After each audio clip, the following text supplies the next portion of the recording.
قل ارأیتم، کہہ دیجئے کیا غور کیا تم نے، ان اصبح ماؤکم غورا، اگر ہو جائے تمہارا پانی گہرا. غورن کا لفظ غار سے ہے. غار کہتے ہیں کھو کو، نشیبی زمین، نیچے کی طرف آنے کو، زیر زمین گہرائی کو یا پہاڑ کے اندر کی گہرائی کو. کہہ دیجئے کہ اگر تمہارا پانی زمین کے اندر اتر جائے، فمن یأتیکم بماء معین، تو کون ہے جو لائے تمہارے پاس بہتا پانی. یعنی اگر اللہ سبحانہ وتعالی پانی کو زمین کے نیچے اتنا دور لے جائے تو تمہاری ساری مشینیں بیکار ہو جائیں. کوئی بھی اس پانی کو استعمال کے لیے زمین سے پھر نکال نہیں سکتا. یہ اس کی خاص رحمت ہے کہ اس نے پانی کا ایک مطلوبہ یا ضروری لیول رکھا ہوا زمین کے نیچے بھی، اسے محفوظ بھی رکھا ہے، لیکن اس کو ایسا نیچے نہیں کیا کہ انسان اس سے فائدہ نہ اٹھا سکے. اور ہاں، اگر کسی وقت وہ لے جائے تو تم کچھ بھی نہیں کر سکتے، کچھ بھی تمہارے ہاتھ میں نہیں. تو ایک طرف اس صورت میں اللہ سبحانہ وتعالیٰ کی قدرت، اس کا جلال، اس کی بادشاہت اور ہر طرف اس کی عظمت نظر آتی ہے، اور دوسری طرف انسان کی بے بسی، انسان کی کمزوری، انسان کی حقیقت کہ سب کچھ اس کے ہاتھ میں ہے، اور انسان اپنی حیثیت کو پہچان کر وہی معاملہ کرے جو اس سے مطلوب ہے. اور اگر اس نے وہ نہ کیا تو کل اس کو اللہ سے کوئی بھی بچا نہ سکے گا، کوئی بھی چھڑا نہ سکے گا، نہ کوئی ایک انسان اور نہ پوری فوج کی فوج، کوئی کسی کے کام نہیں آ سکتا. اصل قوت کا مالک وہی ہے. جس نے اس کو راضی نہ کیا اس کے لیے سب بیکار ہے. انسان بھی کس قدر احمق ہے، لوگوں کی نظر میں بڑا بننا چاہتا ہے، لوگوں کی نظروں میں اپنی قیمت دیکھتا ہے کہ لوگوں کی نگاہوں میں کیا ہوں میں. اور ابھی کا ایک شعر ہے، یظن الناس بی خیرا، لوگ میرے بارے میں اچھا گمان کرتے ہیں، وانا لشر الخلق ان لم تعف عنی، کہ میں سارے انسانوں میں سے بدترین ہوگا اگر تو مجھے معاف نہ کرے. اگر اللہ کسی کو معاف نہ کرے، وہ کسی سے راضی نہ ہو، تو سارے انسانوں کا بھی چہیتا ہونا اور ان کی نظروں میں بہت اہم ہونا بیکار ہے، انسان کے لیے بے فائدہ ہے. سورۃ الملک سے کیا سیکھا آپ نے؟ کیونکہ قرآن مجید کی اہم صورتوں میں سے ہے، اس لیے تھوڑا سا اس کا ریویو کریں گے ہم. ایک اہم بات جو ہمارے سامنے آتی ہے وہ یہ کہ سورتوں کے جو فضائل بتائے گئے ہیں، یہ کوئی ایسی چیز نہیں کہ جو ایک طلسماتی چیز ہو یا جادو کی طرح کوئی چیز ہو یا منتر ہو کچھ، بلکہ ان فضائل کا تعلق ان کے معنی سے بہت زیادہ ہے. کیونکہ اگر ہر شخص روزانہ رات کو سونے سے پہلے اپنا احتساب کر کے سوئے گا تو یقیناً وہ بہت سے غلط کاموں کو چھوڑنے کا بھی عزم کرے گا. ساری صورت جو ہے وہ دراصل اللہ سبحانہ و تعالیٰ کا ایک بہترین تعارف ہے اور اللہ کی عظمت اور قدرت کا احساس دلاتی. اور جتنی زیادہ وہ اللہ کی قدرت انسان کے سامنے رہتی اتنا ہی پھر اپنا آپ بھی اس کے مقابلے میں چھوٹا لگتا ہے. میں سجدہ کرنے لگی تو مجھے احساس ہوا کہ اگر یہ اس جگہ نہ ٹکے تو میں بیٹھ کہاں سکتی ہوں. جیسے کبھی گاڑی میں یا بس میں، ٹرین میں اگر آپ نے سفر کیا ہو یا جہاز میں تو تھوڑا بہت ہی ہلتا ہے، لیکن اس میں بیٹھنے کے وقت کتنی ایک گھبراہٹ ہوتی ہے یا بیٹھ نہیں پاتے صحیح طور پر. تو زمین کا جو ٹھہراؤ ہے اور اس کا جو اطاعت گزاری اور فرما برداری جو ہے اور جو اس کی برداشت ہے کہ ہم اس کے اوپر جیسے بھی پاؤں مارتے پھریں، جو بھی کرتے رہیں، وہ ہر چیز کے لیے بچھی ہوئی، ہمارے آگے بچھی ہوئی ہے ایک طرح سے. تو تابعداری اور فرما برداری کا معنی سمجھ میں آتا ہے کہ کس طرح تنگی میں، خوشی میں، سردی میں، گرمی میں، ہر حال میں اللہ کے ہر حکم کو خاموشی سے قبول کرتے جانا. جیسے بہت جو برف پڑتی ہے یا بارش ہوتی ہے یا دھوپ سخت ہوتی ہے تو زمین جو ہے وہ ساری گرمی سردی برداشت کرتی، نفع پہنچاتی ہی رہتی. تو مومن بھی ہر حال میں نفع پہنچاتا رہتا ہے.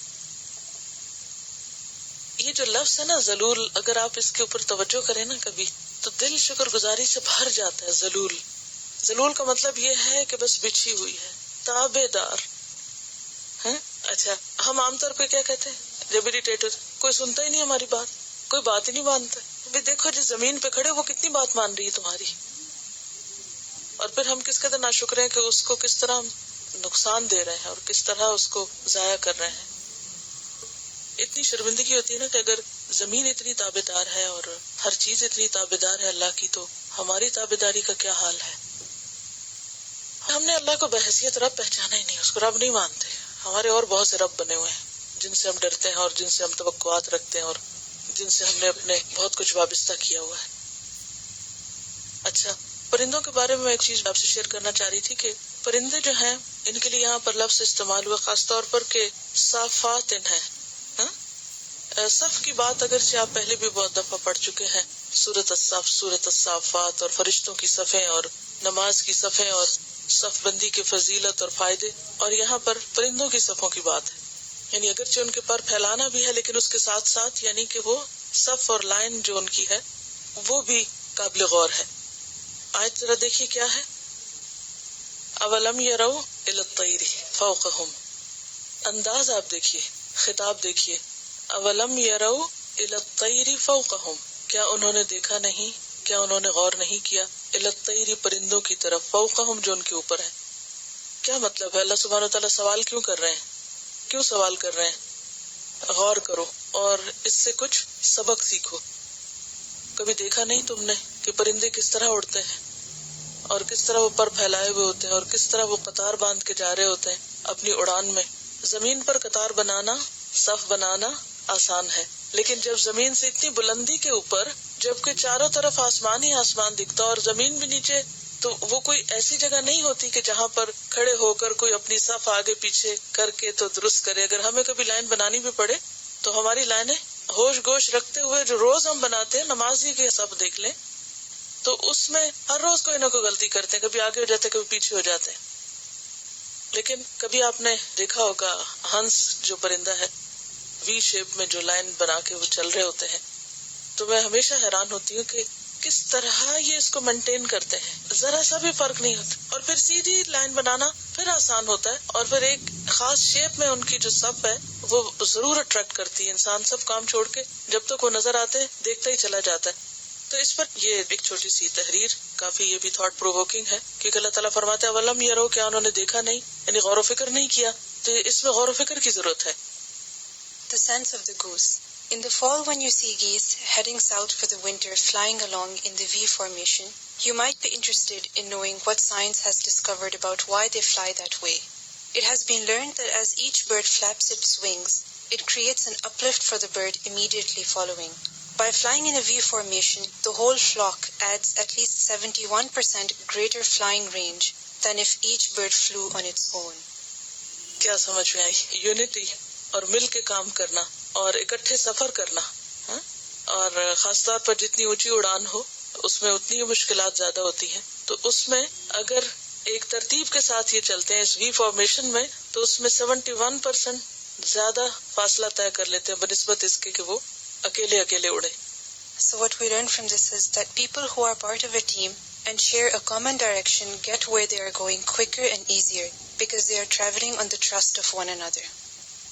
Whenever a goose falls out of formation, it suddenly feels the drag and resistance of trying to go through it alone and quickly gets back into formation to take advantage of the power of the flock.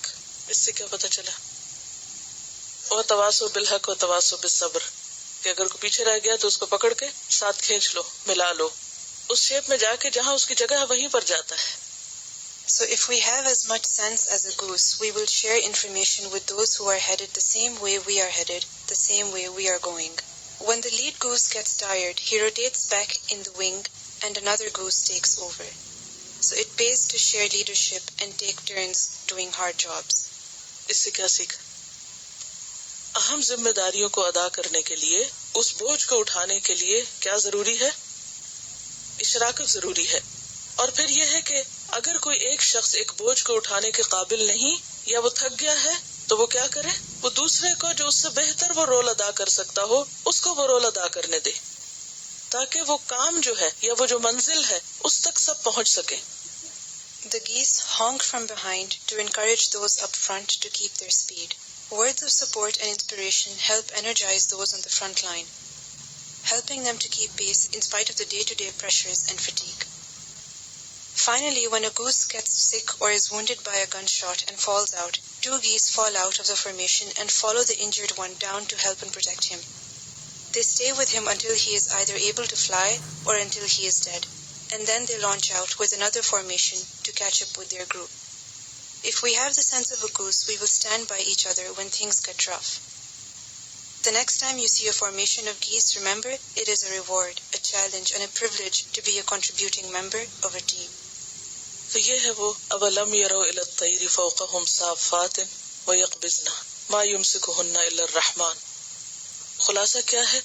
یہ سب کچھ انسان کے اندر اسی وقت آتا ہے جب انسان کا اللہ سے تعلق مضبوط ہوتا ہے، جب اس کے کام اللہ کی خاطر ہوتے ہیں، جب انسان اللہ کے لیے نکلتا ہے تو اللہ اس کو تھام لیتا ہے. وَمَن يُؤْمِن بِاللَّهِ يَهْدِ قَلْبَهُ. قرآن تو ہر دور کے لیے ہے، لیکن ہم سبق کم سیکھتے ہیں.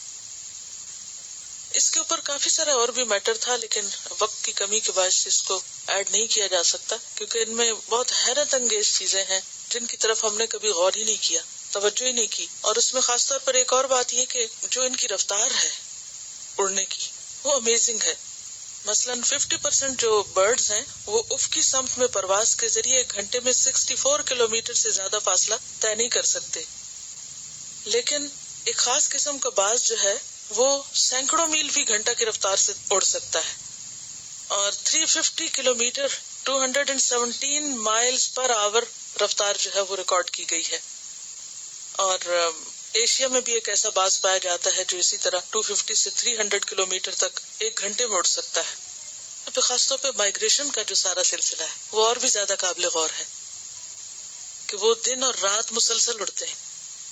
دن کو کس چیز سے ڈائریکشن لیتے ہیں، پھر رات کو کیا چیز ان کے لیے رہنمائی کا ذریعہ بنتی کہ کس ڈائریکشن پہ اڑ کے جانا ہے، اور پورے فلاکس کے فلاکس اکٹھے اڑ رہے ہوتے ہیں، اور پھر سینکڑوں نہیں ہزاروں میل کا فاصلہ طے کر کے افریقہ تک بعض اوقات جا پہنچتے ہیں. یورپ سے افریقہ تک کی ان کی اڑان ہوتی ہے. اسی طرح یہ مثال جو ہے کہ مکبن علی وجہہ اور یمشی سویاً، یہ دو کردار جو ہیں یہ بھی قابل غور ہیں، کیونکہ میجورٹی جو ہے وہ زندگی کا راستہ جو اختیار کرتے ہیں وہ اپنی سوچ سمجھ سے نہیں کرتے. وہ سر ڈالے جو ایک دفعہ ذہن میں بیٹھ گیا، جو بچپن میں دیکھا، جو ماں باپ نے کیا یا جو معاشرے نے کیا، بس آنکھیں بند کر کے ان کو فالو کرتے چلے جاتے ہیں. اگر ہم دیکھیں تو ہم اپنے کانوں، آنکھوں اور دل سے کیا کام لیتے ہیں، زیادہ تر ان کو کن چیزوں میں استعمال کرتے ہیں. یعنی جیسے کل بھی بات ہوئی تھی کہ باقی کریشن کے پاس آنکھ، کان، دل نہیں ہے، یہ ان کے مقابلے میں انسان ہی کو فضیلت بخشی گئی ہے، انہی کو یہ اعزاز بخشا گیا ہے اور ان کو یہ بہترین نعمتیں دی گئی ہیں. بہت ساری چیزیں ایسی نا جو ہم میں اور جانوروں میں کامن ہو سکتی ہیں، لیکن یہ ہم میں اور ان میں کامن نہیں ہے. لیکن ہم نے ان سے زیادہ ان چیزوں کو کتنا استعمال کیا آخر، اور کہاں کیا، اور کس کے لیے کیا. اور کیونکہ اس کے فوراً بعد اللہ تعالیٰ فرماتے ہیں قلیلا ما تشکرون، کتنا کم تم شکر ادا کرتے. اور شکر کے بارے میں ہم بار بار پڑھ چکے ہیں نا کہ اس میں بالقلب بھی ہے، باللسان بھی ہے، اور پھر بالجوارح بھی ہے. تو بالجوارح میں سب سے پہلے تو یہی کان، آنکھ اور دل ہی ہے نا. جوارح، بڑے بڑے جوارح جو ہیں ہمارے، یعنی جو اللہ نے ہمیں آزاد دیے ہیں، تو کیا ان کو واقعی فائدہ مند طریقے سے ان راستوں پہ استعمال کر رہے ہیں؟ ہم کیا کیا سنتے رہتے ہیں، کیا کیا دیکھتے رہتے ہیں، اور پھر کیا کیا، سب سے بڑی بات، سوچتے کیا کیا رہتے ہیں نا. ہماری سوچوں کا زیادہ وقت یا سوچ کا زیادہ تر مرکز اور محور کیا چیزیں ہیں؟ کیا ہمارے دل اسی کام کے لیے بنائے گئے تھے جن کاموں میں ان کو استعمال کر رہے ہیں؟ ہم ذرا سب رک کے سوچیں، اپنے لیے سوال لکھیں، کیا میرے دل کی سوچ ہے شکر گزاری پر مبنی؟ میرے دل کی کیفیات شکر گزاری پر مبنی؟ کیا میں اپنے دل سے وہی کام لیتی ہوں جسے شکر گزاری کہا جا سکتا ہے؟ میرا دل زیادہ تر کن سوچوں اور کن فکروں میں منہمک رہتا ہے؟ کیونکہ ہر بات ہمارے دل کو لگ جاتی ہے نا. چھوٹی چھوٹی باتیں بڑے بڑے مقاصد کو کیا کر دیتی ہیں، پیچھے کر دیتی ہیں، یا نہیں؟ بعض اوقات بالکل یوز لیس، فضول، بیکار، بے مقصد چیز ہماری سوچ کا اتنا بڑا حصہ بن جاتی ہے کہ اس سے بڑے مقاصد جو ہیں وہ پیچھے چلے جاتے ہیں، یا نہیں؟ یعنی پیٹی ایشوز، فضول باتیں، چھوٹی چھوٹی چیزیں، اس طرح ہم دل کو لگا کے بیٹھ جاتے ہیں کہ نتیجہ کیا ہوتا ہے؟ ساری انرجی ڈرین ہو جاتی ہے، اور پھر ہم کوئی پازیٹیو، مفید، بہتر کام کرنے کے قابل نہیں رہتے. قرآن پاک میں آتا ہے نا لاہیۃ قلوبہم، ان کے دل اور ہی فکروں میں مشغول ہیں، اور ہی چیزوں میں لگے ہوئے ہیں، کھیل کود میں ہیں، سنجیدہ چیز نہیں ہے ان کے اندر، غفلت میں پڑے ہوئے ہیں. لاہیۃ قلوبہم، لہو سے، لہو کس کو کہتے ہیں؟ غیر اہم چیز میں مشغول ہونے کو جو اہم مقصد سے انسان کو غافل کر دے.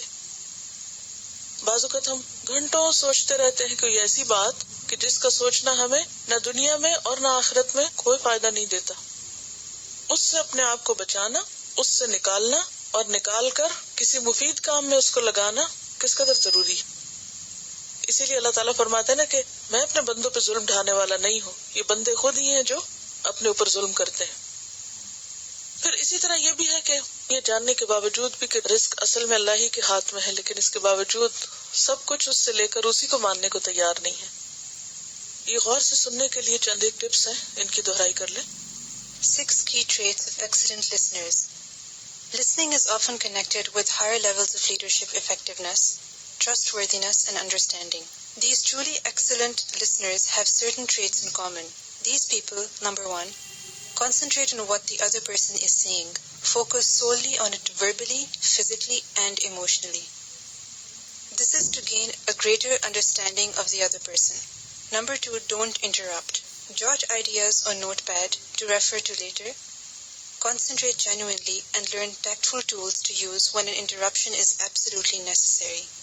Number 3, suppress urge to give unsolicited advice. Listening occurs primarily with the ears, not the voice. When asked to share ideas, always be positive. Find out what the other person who wants you to listen needs from you. Advise different perspectives, ideas, or give just a listening ear. Give advice or ideas or just a listening ear, as in just listen to the other person. Number 4, hear yourself objectively. For example, record your conversation and play back. Reviewing your participation will help you see how others might perceive your listening skills. Number 5, keep filters and stereotypes in check, because first impressions can be everlasting. Listening well will help do away with prejudging the speaker. Number 6, have patience. Slowing down is the key to good speaking and listening. Also, it reduces the urge to interrupt, and you will be able to digest each word better. ایک تو generally speaking یہ ہے کہ لوگوں کے ساتھ جیسے ہم کہیں بھی ہم ہوں، گھر میں ہوں یا باہر ہوں، بچوں کے ساتھ ہوں، ہسبینڈ کے ساتھ ہوں، کہیں بھی ہوں، تو اس میں بھی اچھے کمیونیکیشن کا راز اچھی لسننگ میں ہے، اور اچھے تعلقات کی بیس جو ہے وہ اچھی کمیونیکیشن ہوتی. جس سے بھی آپ کی کمیونیکیشن اچھی ہے، انڈرسٹینڈنگ اچھی ہے، اس کے ساتھ آپ کے تعلقات بھی اچھے ہوں گے، تو وہ بھی بہت امپورٹنٹ ہے. لیکن جب سیکھنے کی بات ہو اور خصوصاً دین سیکھنے کی بات ہو تو ایسے موقع پر صحیح لسننگ اور پراپر طریقے پر چیزوں کو سننا جو ہے وہ اور بھی زیادہ ضروری ہے. How to be a good listener in the classroom. God gave man 2 ears, but only 1 mouth, that he may hear twice as much as he speaks.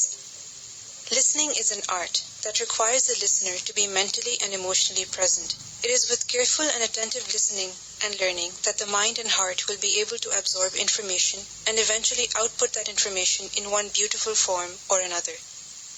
To be a good listener, one must understand that there is a very distinct difference between hearing and listening. Hearing is to merely perceive sound. Listening is a mindful, conscious act and desire to comprehend and respond to others. Listening is the mindful, conscious act and desire to comprehend and respond to others.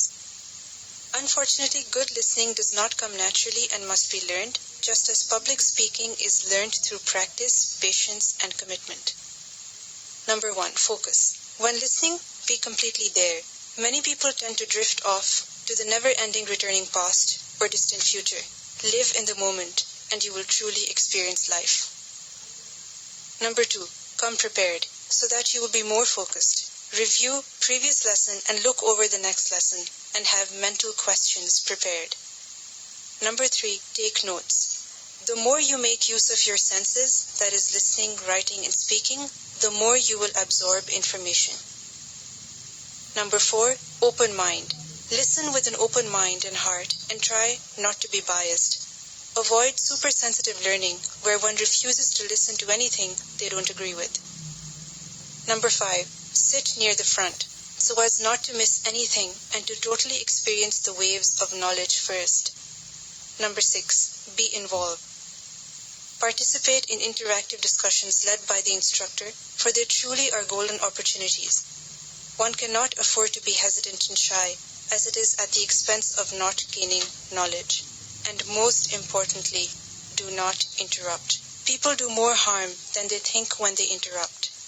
First, they disrupt the whole classroom atmosphere, which takes 5 minutes to refocus, and more importantly, it disturbs the teacher's agenda. So just leave questions and comments for an appropriate time. Assalamu alaikum. The power of listening, I think we undermine it a lot, not only in learning but in our relationships. Children have the highest ability of recognizing who's listening to what, and when they talk to you and you're just hearing them and you're not listening to them, that is the absolute worst thing you can do to a child, because they know. They actually have a higher tendency of observation than we do, because we're too busy thinking about everything else. And they stand back and they say, "You're not listening to me." And you're like, "Yeah, no, I'm listening." Like, no, you're not listening to what I'm saying. And if you can't hear them and you're not listening, that's your fault, it's not theirs. When your children talk to you and they tell you, "This is what's going on, this is how I feel," they're telling you, and then you say, "Oh, I don't know, I don't understand my children, they're not telling me everything." They are. You have to listen, you have to look through the words that they're telling you. You have to look at their expression, and especially when it comes to scolding them, there's no need for harsh words. It's your tone. When you have a firm tone, they know that this is a serious thing. Even babies that don't talk to you know that when your tone is firm, you're talking about something serious, and when you're happy, you're happy. And so there's no need for calling them names. There's no need for saying you're this, you're that. Just you control yourself, they'll control themselves, but you have to learn to listen to your children, especially the younger ones. They really want to tell you something, they want to share something with you, but they'll say it in 2 words instead of 20. And it's your job to say, "Okay, I understand, I'm here." چھوٹے بچوں کی جنہوں نے بات کی ہے بہت صحیح ہے، کیونکہ چھوٹے بچے بولتے نہیں ہیں نا، تو چونکہ ہم زیادہ بولتے ہیں تو کم سنتے ہیں، بچے بولتے کم ہیں تو وہ سنتے زیادہ ہیں. اور سب سے پہلی فیکلٹی جو ماں کے پیٹ سے ہی کام کرنے لگتی ہے وہ سننے کی ہوتی ہے.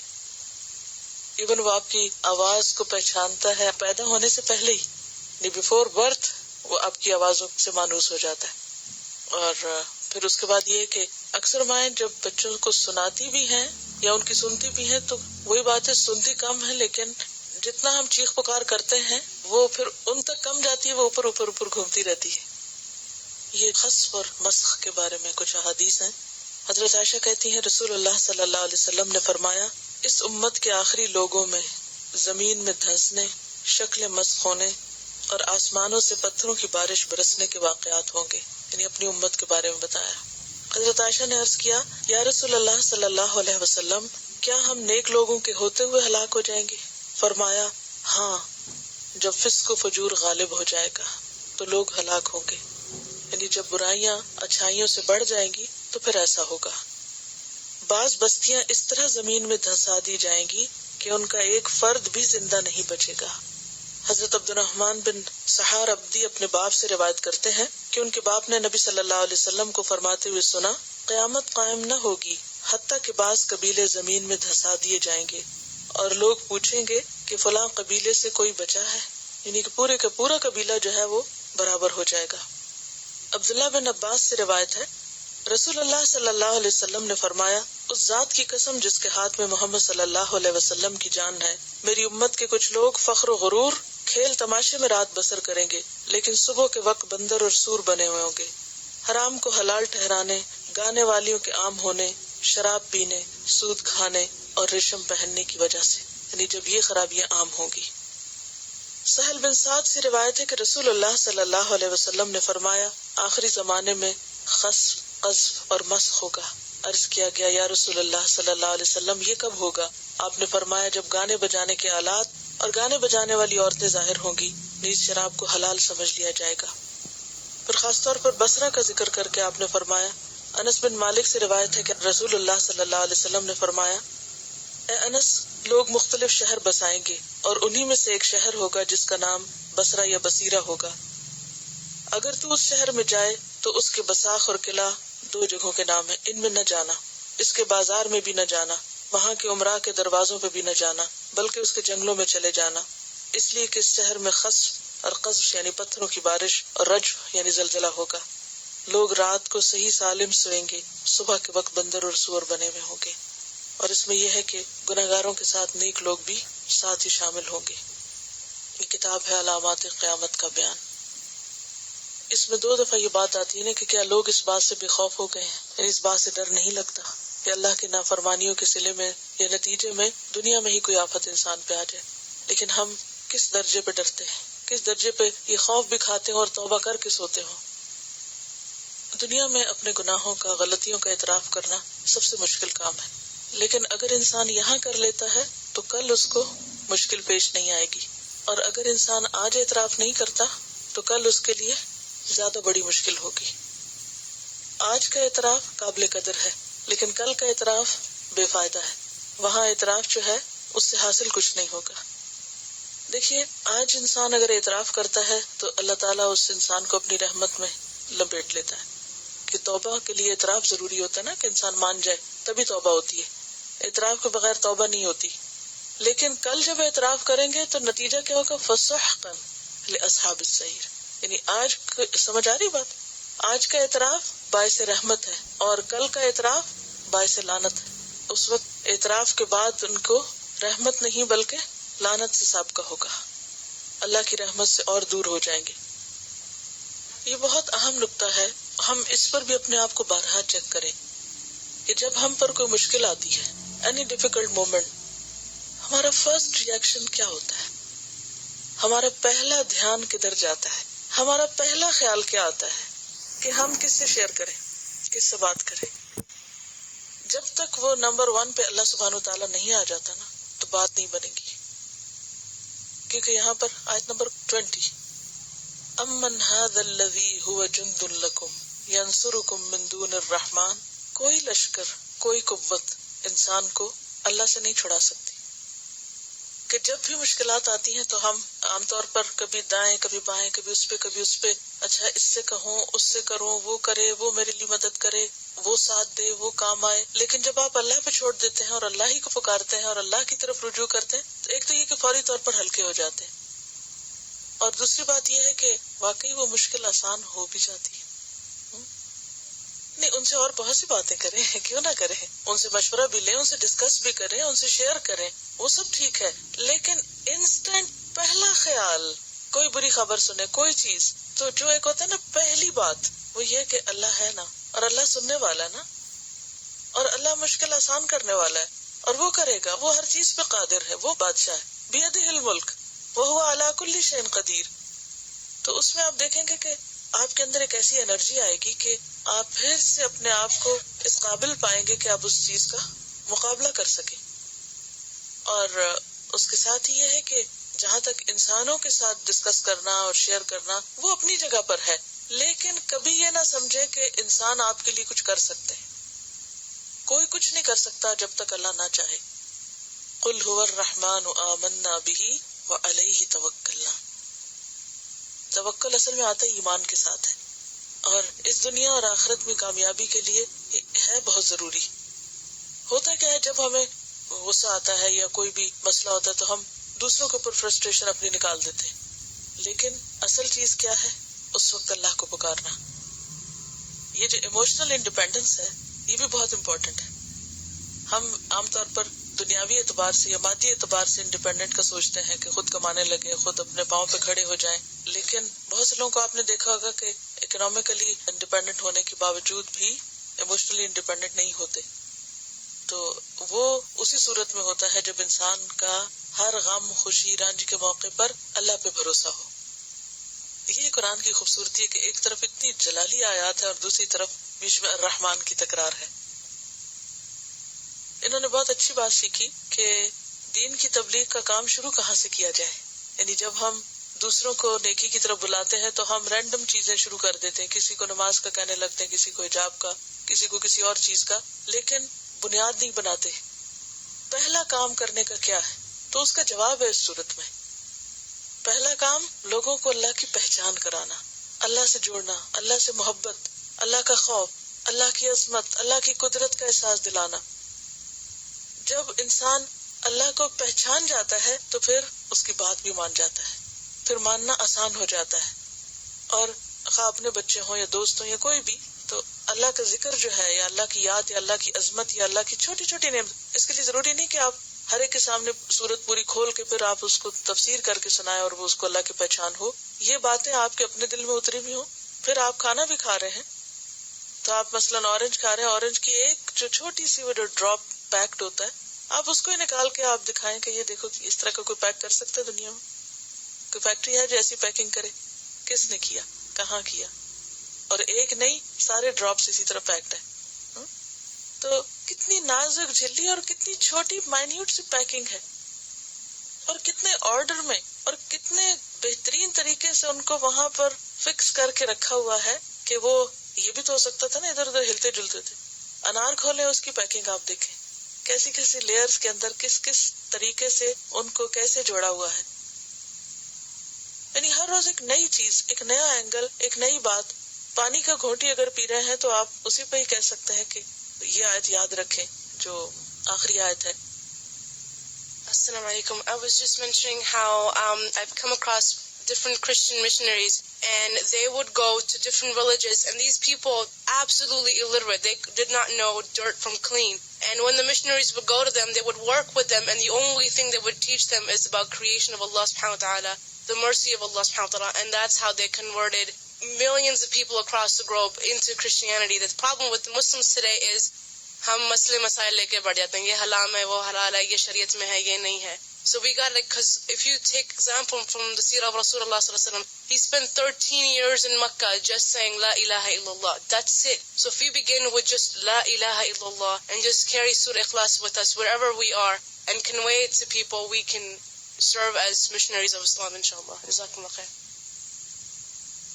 لیکن بات یہ ہے کہ ہر انسان کو سکون چاہیے یا نہیں؟ اور یہ دنیا چونکہ ایک ٹیسٹ ہے، ہر شخص آزمایا جا رہا ہے، ہر شخص کسی نہ کسی مسئلے کا شکار ہے، ہر شخص کسی نہ کسی تکلیف یا دکھ میں ہے. اب اگر آپ اس دکھ اور اس تکلیف میں اپنی تبلیغ کا آغاز ایک ایسے نقطے سے کرتے ہیں جس میں اس کو کچھ نہیں مل رہا، تو وہ اس کو کوئی انٹرسٹ نہیں ڈیولپ ہوگا آگے. بہت سے لوگ یہ شکایت کرتے ہیں کہ ہم تو لوگوں کو بہت سکھانا چاہتے ہیں، بتانا چاہتے ہیں، ہماری کوئی بات نہیں سنتا. یہ عام طور پر شکایت ہوتی ہے لوگوں کو. کیا وجہ، کیوں نہیں سنتے؟ کیونکہ ان کو فائدہ کوئی نہیں پہنچتا. آپ جو باتیں ان کو بتا رہے ہیں وہ تو ان کے اوپر اور بوجھ ڈال رہی ہیں، آپ تو ان کے اوپر اور ذمہ داریاں ڈال رہے ہیں. تو ان بوجھوں کو جس میں وہ پہلے گرے ہوئے ہیں، پہلے ان کو تو اتاریں. اور اس کو اتارنے کے لیے کیا ضروری ہے کہ ان کے اندر یہ احساس پیدا کریں کہ وہ ان چیزوں کو دیکھنے کے قابل ہوں کہ انہیں ملا کیا کچھ ہے، کیا کچھ ہے ان کے پاس. کیونکہ بعض اوقات ہمارے پاس 1000 چیزیں ہیں نا، اور ایک نہیں ہے تو ہم 1000 بھول کے جو ایک نہیں ہے اس کے غم میں ایسے ڈوبیں گے کہ شکر ادا کرنا بھول جائیں گے. تو پہلی چیز تبلیغ کا جو اہم ترین نقطہ ہے وہ یہ، خود بھی شکر گزار ہو اور لوگوں کے اندر احساس شکر ابھارے. اور احساس شکر کہاں سے ابھرتا ہے؟ اللہ کی نعمتوں پر غور و فکر سے.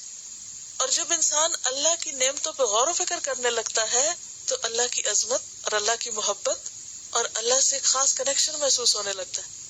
جب انسان کے دل میں اللہ کی قدردانی آتی ہے تو پھر خود بخود دل کیا چاہتا ہے؟ اس کا ذکر کرنے کو، اس کے آگے جھکنے کو. اور پھر اس سے اگلا مرحلہ کیا آتا ہے؟ اس کے لیے قربانی کرنے کو.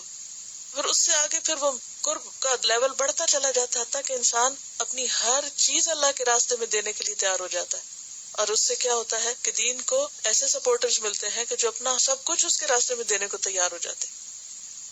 یہ باتیں ہم پڑھتے ہیں کہ یہ چیز اتنی بڑھ گئی، اتنی پھیل گئی، اتنی زیادہ ہو گئی، اور پھر ہم زیادہ زیادہ کیا کرتے ہیں؟ صرف بیٹھ کے ان کو کرٹیسائز کرتے رہتے ہیں. وہ اپنا کام کریں، آپ کیوں نہیں اپنا کام کرتے؟ صرف کسی کو بلیم کرنے سے یا کرٹیسائز کرنے سے آپ کو تو کچھ حاصل نہیں ہوگا. یہ صرف کمپلینٹ کرنے سے وہ یہ کر رہا ہے، وہ یہ کر رہا ہے، اس سے دین نہیں پھیلتا، اس سے نفرت پھیلتی ہے، اس سے ریاکشن ہوتا ہے. کس چیز کی ضرورت ہے؟ کیا کریں گے؟ خواہ اپنے گھر میں اپنے بچے کو بتا رہے ہیں یا اپنے رشتے داروں کو بتا رہے ہیں یا مسلمز کے اندر کوئی کام کر رہے ہیں یا نان مسلمز میں، یا کہیں بھی، کہاں سے شروع کریں گے؟ آغاز کہاں سے ہونا چاہیے؟ اس سے مطلب یہ نہیں کہ کس سے شروع کریں گے، یعنی کس بات سے شروع کریں گے. اللہ کی پہچان، اور اللہ کی پہچان کس سے ہوگی؟ اس کی دی ہوئی نعمتوں سے. اللہ کو انسان اللہ کی بنائی ہوئی چیزوں سے پہچانتا ہے. اور پھر یہ ہے کہ نعمتوں سے مراد صرف کھانے پینے کی چیزیں نہیں ہوتی. ایک شخص جو کسی غم میں ڈوبا ہوا ہے، اگر آپ اس کو ایک خوبصورت سین دکھانے کے قابل ہو جائے تو اس کا غم دور ہو جائے گا نا، وہ خوش ہو جائے گا، اس کا دل بہل جائے گا کہ دیکھو آسمان کی طرف، دیکھو فلاں چیز کی طرف. تو وہ جو پردے پڑے ہوئے ہیں نا، ان کو ہٹانا ہے تاکہ لوگ اس کو پہچان سکیں. اور جب اسے پہچاننے لگیں گے تو پھر اس کی محبت سے بھر جائیں گے. اور جب اللہ کی محبت سے دل بھر جاتے ہیں نا، پھر اللہ کے لیے سب کچھ کرنا آسان ہو جاتا ہے. خواب وہ ذاتی زندگی میں اپنی عبادت ہو، گھنٹوں آپ نماز میں کھڑے رہیں، قرآن پڑھ رہے ہیں، آپ تھکیں گے نہیں. کہا کسی انسان کی خدمت ہو تو آپ نہیں تھکیں گے، نہ آپ احسان جتائیں گے کسی پر. اللہ کے راستے میں چلتے ہوئے جو تکلیفیں آئیں گی ان کے اوپر بھی، مثلا حضرت آسیہ کے بارے میں آپ کو میں نے سنایا تھا، وہ کہ فرعون نے اس کے چاروں یعنی ہاتھوں اور پاؤں پہ کیل ٹکوا دیے تھے تو وہ مسکرا پڑی. تو شاید آپ کی سمجھ میں بالکل نہ آئی ہو بات کہ وہ کیسے مسکرا پڑی. ایسے بھی کوئی مسکراتا ہے؟ ایک عام انسان کی عقل میں یہ بات نہیں آ سکتی کہ اللہ کی خاطر اتنی تکلیف اٹھانے والا کیسے مسکرا سکتا ہے. کون مسکراتا ہے ایسے؟ جس کو اللہ کی نعمتوں کا احساس ہو کہ اللہ یہ تو 4 کیل ہے نا، تو نے تو اتنا کچھ مجھے دے رکھا ہے. جو پھانسی کے پھندے پہ بھی لٹک کے کیا سوچے، اتنا کچھ تو نے دیا، اگر میں جواب میں ایک جان دے دوں تو کیا ہوا؟ کچھ بھی نہیں دیا. اسی لیے شہید کے بارے میں آتا نا کہ اس کو جان دینے میں ایسی لذت آئے گی، ایسا مزہ آئے گا کہ جب اس سے پوچھا جائے گا کہ اچھا تم کیا چاہتے ہو تو وہ کیا کہے گا؟ پھر سے زندہ کیا جاؤ، پھر مارا جاؤ، پھر زندہ کیا جاؤ، پھر مارا جاؤ، پھر زندہ کیا جاؤ، پھر مارا جاؤ. کیونکہ جب انسان کے دل میں اللہ کی محبت بیٹھ جاتی ہے نا، پھر اللہ کے لیے دینے میں مزہ آتا ہے، کچھ بھی کرنے میں مزہ آتا ہے. پھر عبادت ایک پرلطف عمل بن جاتا ہے جب شعور کے ساتھ ہوتا ہے. چلیے ایک دفعہ آیات سنیے اور پھر غور کیجیے کہ کیا کہا گیا ہے. جو شخص ہر روز رات کو سوتے وقت ان باتوں کو دہرا کے سوئے، پھر کیسے ہو سکتا ہے اس کے دل میں خدا کا خوف پیدا نہ ہو؟ کیسے ہو سکتا ہے اسے اللہ کی پہچان نہ ہو؟ کیسے ہو سکتا ہے پھر اس کے عمل نہ بدلے؟ لیکن اگر ہم اپنے کان اور آنکھیں اور دل استعمال کریں تو، ورنہ پڑھنے والے تو بہت پڑھتے ہیں اس کو. وآخر دعوانا ان الحمد للہ رب العالمین. سبحانک اللہم وبحمدک، اشہد ان لا الہ الا انت، استغفرک واتوب الیک. السلام علیکم ورحمۃ اللہ وبرکاتہ.